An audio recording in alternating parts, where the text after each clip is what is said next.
அனைவருக்கும் வணக்கம். நான் டிஆர்கே படிக்குமார் முக்குளத்தூர் எழுச்சிகளோட பொதுச்செயலாளர் பேசுகிறேன். நான் வருகிற பௌர்ணமி அன்று தேவர் மலர் மீடியா என்கிற ஒரு யூடியூப் சேனல் உதயமாகிறது. அந்த யூடியூப் சேனலை துவங்கியிருக்கிறார் நம்ம மரியாதைக்குரிய சகோதரர் மதுரைவேலன் அவர்கள். இவர் கடந்த காலங்களில் 2004ஆம் ஆண்டு தேவர் மலர் என்ற ஒரு மாத பத்திரிகையை நடத்தியிருந்தார்.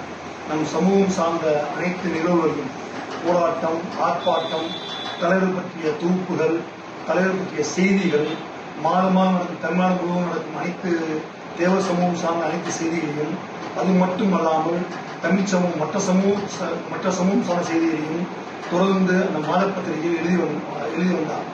2008-9 காலகட்டங்களில் கூட ஒரு நெருக்கடியான காலத்தில் கூட தனது தேவர் மலர் பத்திரிகையை சிறப்பாக நடத்தி வந்த மரியாதைக்குரிய சகோதரர் மதுரைவேலன் அவர்கள் 2012 தேவர் ஜெயந்தி பெட்ரோல் குண்டு அந்த தகவல் செய்தியை கூட எந்த ஊடகங்களும் தமிழ்நாட்டில் எந்த ஊடகங்களும் போராத சூழ்நிலையில் தேவர் மூலமாக உலகமும் கொண்டு சென்றார். ஏன்னா அன்று பத்திரிகை தான், இது போல யூடியூப் சேனல் எனக்கு கிடையாது. அந்த காலத்தில் இந்த மாதிரி யூடியூப் சேனல் கிடையாது.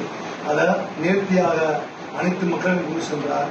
அனைத்து தலைவர்கள் பற்றிய மாதம் செய்திகளை கொடுத்தார். அனைத்து சமூக தலைவர்கள், இந்த தேசத்திற்காக பாடுபட்ட எல்லா தலைவர்களும், நம் சமூக தலைவர்களுக்கும் அனைத்து சமூக தலைவர்கள் பற்றியும் செய்தியை கொண்டு சென்றுள்ள மதுரைவேலன் அவர்கள் மீண்டும் தேவர் மலர் மீடியா என்கிற ஒரு புது முயற்சியை இன்றைய சூழலுக்கு யூடியூப் சேனல் உங்களிடம் வருகிறார். மதுரைவேலன் அவர்களுக்கு இதன் மூலமாக வாழ்த்துக்களை சொல்லிக்கொண்டு இவருக்கு உறுதுணையாக நான் எனது இயக்கமான முக்குளத்தூர் எழுச்சி கழகம் உறுதுணையாக இருக்கும்